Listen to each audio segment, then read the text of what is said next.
अस्सलाम वालेकुम।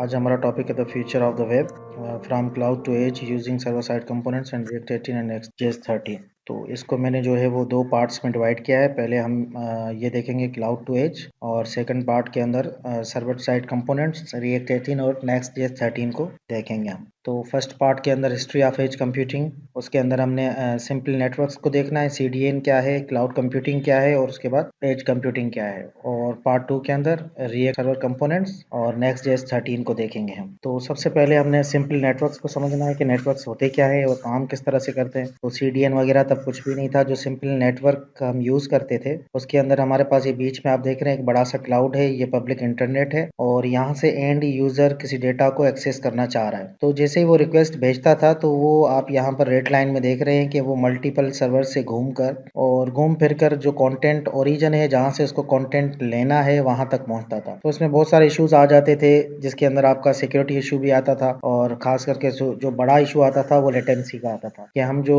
डेटा को एक्सेस करना चाहते थे उसको बहुत टाइम लगता था हम तक पहुंचने में। तो इसका सॉल्यूशन क्या निकाला इन्होंने कि भाई इस लेटेंसी इशू को और डेटा इजीली हमें मिल जाए, तो उसका सॉल्यूशन वो लेकर आए सीडीएन के अंदर। सीडीएन का फुल फॉर्म है कंटेंट डिलीवरी नेटवर्क्स। तो सीडीएन क्या होता है? CDN is a network of servers. ये एक सर्वर्स होते हैं जिनका एक नेटवर्क बनाया जाता है जो कंटेंट को डिस्ट्रीब्यूट करते हैं ओरिजिन सर्वर से और पूरी दुनिया में ये उस कंटेंट को कैश कर लेते हैं ताकि जो भी वो करीबी यूजर हो वो उसको एक्सेस कर पाए। तो यहाँ से अगर हम देखें कि क्लाइंट जब रिक्वेस्ट भेजता है, ये ओरिजिन सर्वर है हमारे पास, यहाँ पर एक इमेज पड़ा हुआ है। तो जब ये क्लाइंट इस इमेज को एक्सेस करना चाहता है तो हमारे पास लेटेंसी कितनी आ रही है? 120 मिली सेकेंड्स। लेकिन सीडीए ने ये काम आसान कर दिया कि इस इमेज को कैश कर लिया अपने पास। तो अब जब भी क्लाइंट इसको एक्सेस करना चाहेगा तो उसको 40 मिली सेकेंड्स में वो इमेज अवेलेबल हो जाएगी। तो इसमें ये क्या करते हैं, सबसे पहले ये होता है कि the content they request is first stored on the origin server. सबसे पहले रिक्वेस्ट भेजी जाती है तो कंटेंट जो होता है वो स्टोर्ड होता है कहाँ पर? ओरिजिन सर्वर में, और उसको ये रिप्लिकेट कर देता है। सीडीएन क्या करता है? उसी कंटेंट को रिप्लिकेट करके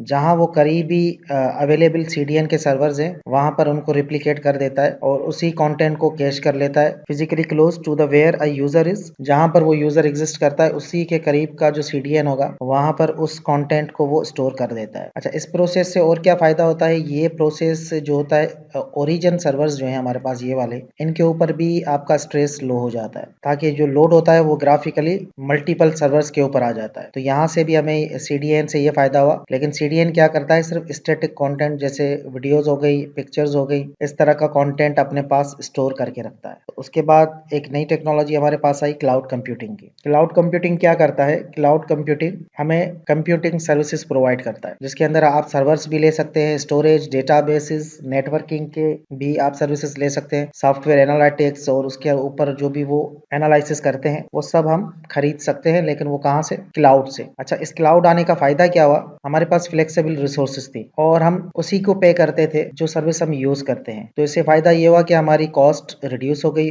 ऑपरेटिंग कॉस्ट रिड्यूस हो गई और हम अपना जो इंफ्रास्ट्रक्चर था उसको इजीली इफिशिएंटली रन कर पा रहे थे और उसको स्केल इन और स्केल आउट भी कर पा रहे थे कि हमें ज्यादा सर्विस चाहिए तो हम भी एप्लीकेशन बनाई थी उस पर जैसे ही हमारे पास लोड रिड्यूस होता था तो हम जो एक्स्ट्रा सर्वर है उनको वैनिश कर देते, खत्म कर देते, बंद कर देते। तो जितना अप एंड रनिंग कॉस्ट ही हम पे कर रहे थे। तो क्लाउड कंप्यूटिंग आने से ये फायदा हुआ कि हमारे बिजनेसेस जितने भी हैं वो कॉस्ट एफिशिएंट हो गए। हम एज पर डिमांड चाहे तो सर्वर हो, स्टोरेज डेटा हो, स्टोर कहाँ रखना है, तो वो क्लाउड कंप्यूटिंग ने हमें उसका फायदा दिया। तो हमें मल्टीपल स्टोरेज टाइप्स दे दी, मल्टीपल जो है सर्वर्स के अंदर भी हमें मल्टीपल चॉइसेस दी गई कि किस तरह का सर्वर हमें चाहिए। तो ये सीडीएन के बाद क्लाउड कंप्यूटिंग का एक नया इनोवेशन आया हमारे टेक्नोलॉजी के अंदर। क्लाउड कंप्यूटिंग के बाद जो नई चीज आई हमारे पास वो आई एज कंप्यूटिंग। तो एज कंप्यूटिंग को समझने के लिए सबसे पहले ये जो गार्टनर का सर्वे है उसको हम देख लेते हैं। उसके सर्वे के मुताबिक 10% of enterprise generated data is created and processed at the edge. Gartner ये कहता है कि 10% का जो डेटा है जनरेट हो रहा है एंटरप्राइज लेवल पर वो बन भी एज पे रहा है और प्रोसेस भी एज पे हो रहा है। और गार्टनर ये कहता है कि 2025 तक ये परसेंटेज इंक्रीज हो जाएगी 75 तक। ठीक है, तो 75% जितना भी इंटरप्राइज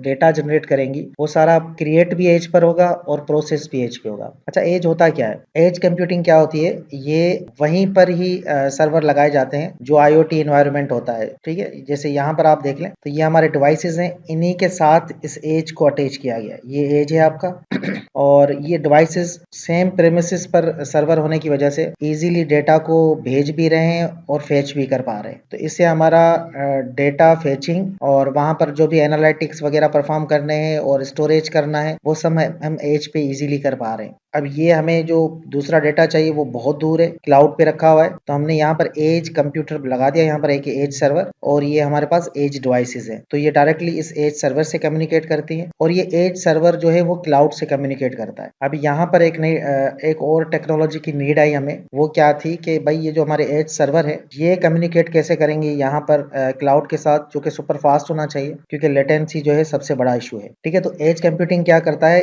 डेटा को क्लोज करता है सोर्स की तरफ, तो डेटा को ये सोर्स की तरफ तो करीब कर दिया, तो अब खुद से वो कैसे कम्युनिकेट करेगा क्लाउड के साथ, तो उसके लिए हम यूज करने जा रहे हैं 5G टेक्नोलॉजी। तो ये 5G क्या करेगा, ये डेटा को डिजायर्ड लोकेशंस पर as quickly as possible deliver कर दे। तो यहाँ पर टोटली जो एज कंप्यूटिंग का मकसद ये है कि हम डेटा को प्राइमरली मीन्स जहाँ पर रिजाइड कर रही है डेटा, जहाँ पर एग्जिस्ट कर रही है उसी इंडस्ट्री के अंदर ही एज सर्वर लगाए जाएंगे और एज सर्वर डायरेक्टली कम्युनिकेट करेंगे एज डिवाइसेस के साथ, और इन एज सर्वर्स को एज नोड भी कहा जाता है। तो और ये खुद क्लाउड से कैसे कम्युनिकेट करेंगे, ये 5G से करेंगे, ताकि लेटेंसी इश्यूज और जितने भी सिक्योरिटी इश्यूज हैं वो यहाँ से ओमिट आउट हो जाएंगे। तो ये सिंपल सा आपका एज कंप्यूटिंग का था कि एज कंप्यूटिंग किस तरह से आई और कहाँ से कहाँ सिंपल नेटवर्क से होते हुए सीडीएन के बाद हम क्लाउड कंप्यूटिंग पे आए और क्लाउड कंप्यूटिंग के बाद ही हम एज पर पहुंचे।